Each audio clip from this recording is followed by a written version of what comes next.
को आगे ले जा सकते हैं।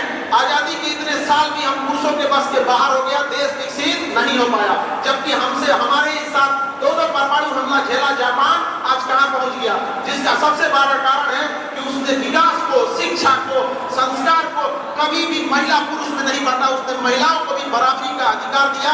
जिस दिन हम लोग की शिक्षा में यह अधिकार देंगे वह दिन दूर नहीं जब भारत के विकसित देशों में गिना जाएगा। और महिलाओं से कहते हैं कि समाज आपका कितना सुनेगा, समाज में आपका कितना दबदबा रहेगा, समाज में आपका कितना पहचान रहेगा, ये उसी बात पर डिपेंड करता है कि विद्यालयों में आपका कितना दबदबा है। जिस दिन विद्यालयों में आपकी बराबरी पुरुषों के बराबर हो गई, उस दिन आपको पुरुषों के बराबरी पढ़ा करने में कोई नहीं रोक सकता। ये क्रांति की शुरुआत विद्यालयों से होती है यहाँ पर, क्योंकि एक शिक्षित व्यक्ति जितना बेहतरीन ढंग से क्रांति ला सकता है, समाज में बदलाव ला सकता है, उतना एक अशिक्षित व्यक्ति से मुश्किल होता है। हालांकि मेरे इस बात को स्वामी ब्रह्मानंद जी ने काट दिया था। सोचिए वो कितने दूरदर्शी थे, लेकिन ये बात हम जन्म लेने वालों पे होती है, अवतार लेने वालों पे ये सब चीजें लागू। जोहार साथियों यहाँ पर ये जो वीडियो है ये उन सभी दोस्तों के लिए है जो समाज सेवी संस्थाओं से जुड़े हुए हैं, जो डायरेक्टली इनडायरेक्टली समाज सेवा के क्षेत्र में काम करते हैं, कंटिन्यू रिलीज में जाते हैं, बहुत सारे प्रोग्राम में जाते हैं और उसमें बहुत जोर शोर से नारा भी लगाते हैं, झंडे भी उठाते हैं। लेकिन दोस्त एक बात याद रखना है, आपका जो काम है तब तक सफल नहीं हो सकता, आपकी जो समाज सेवा है तब तक समाज सेवा नहीं कहलाएगी जब तक कि आप उस समाज की मेन जड़ को नहीं पहचान लेते। मेन जड़ क्या है, उसका महत्व क्या है, उसको को जानना पड़ेगा। तो सबसे पहले यहां पर यह ध्यान दें कि यदि आप ये काम नहीं कर रहे हैं, ये समझ नहीं पा रहे हैं कि जो मेन जड़ है वो क्या है, तो इसका मतलब ये है आप एक सड़ी हुई राजनीतिक के दलदल में है, राइट। तो इसको यहां पर समझना है। अब क्या है वो मेन जड़, क्या है वो मेन नींव जिसकी वजह से एक समाज सही दिशा में आगे बढ़ेगा, और वो चीज क्या है। तो सबसे बड़ी और सबसे खास जो चीज है जिसके बल पर एक समाज, एक परिवार विकसित होता है, वो ताकतवर होता है, वो है एजुकेशन।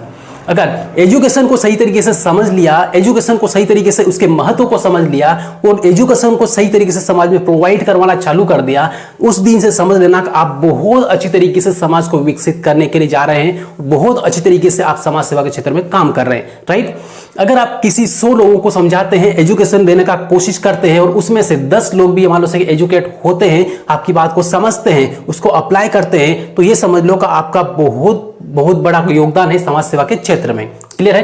तो इस तरीके से, और इसीलिए यहां पर एक ऐसी शख्सियत का वीडियो में इससे यहां पे स्क्रीन पर प्ले करने जा रहा हूं जिसकी वजह से बहुत शिक्षा की जगत में बहुत बड़ी क्रांति भी आई है और बहुत बड़ा बदलाव भी आया है। और यदि इनकी बात यहाँ पे ध्यान से सुनेंगे, समझेंगे, तो आपको भी उसका महत्व समझ में आएगा कि वास्तव में जो शिक्षा होती है वो क्या होती है। क्योंकि शिक्षा के बारे में ऐसे ही नहीं बोला जाता है कि शिक्षा वह शेरनी का दूध है जिसको जिसने पिया है वो दहाड़ेगा, और जिसने जितनी देर तक पिया है वो उतनी देर तक दहाड़ेगा, राइट। तो ध्यान रखें, इस वीडियो को ध्यान से सुन ले, समझ ले, और उसके बाद फिर आपको यहाँ पर यह बताना है कि इससे आपको क्या समझ में आया, क्या समझ में नहीं आया, और क्या आप इसको अप्लाई कर सकते हैं, क्या आप इसको अप्लाई नहीं कर सकते हैं। जो भी आपके विचार है उसको लास्ट में कमेंट जरूर करें। और दोस्तों यदि आपने वीडियो देखा है ध्यान से तो आपको समझ में आया। तो हमें लगा कि होगा कोई विद्यालय, लेकिन जब हम यहाँ आने के बाद हम चौंक गए यहाँ पर। और हम आप सबसे वादा करते हैं,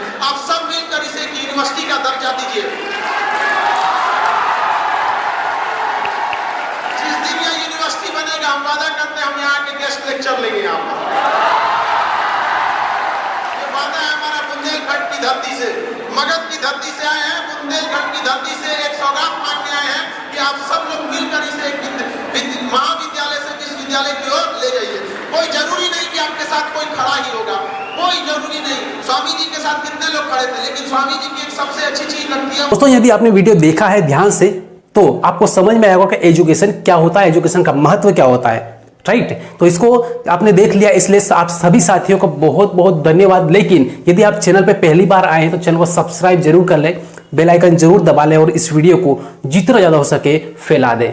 अपने व्हाट्सएप ग्रुप है, फेसबुक ग्रुप, जहां पर भी आप शेयर करना चाहें शेयर जरूर कर दें, राइट। ताकि हर एक दोस्त, हर एक साथी ये समझ पाए कि एजुकेशन का महत्व क्या है, एजुकेशन को हमें किस तरीके से आगे बढ़ाना है और एजुकेशन के क्षेत्र में किस तरीके से क्रांति लाना है, राइट। तो ये यहाँ पर आपको ध्यान देना है। और वीडियो आपने देखा, यहाँ पे समझा, और लास्ट में आपसे एक ही रिक्वेस्ट है कि यदि आप चैनल पे नए हो तो सबसे पहले चैनल को सब्सक्राइब जरूर कर लें, बेल आइकन जरूर दबा लें, और फिर मिलेंगे अगले वीडियो में अगले नॉलेजेबल कंटेंट के साथ में। तब तक के लिए सभी साथियों को जय जोहार, जय भीम एंड जय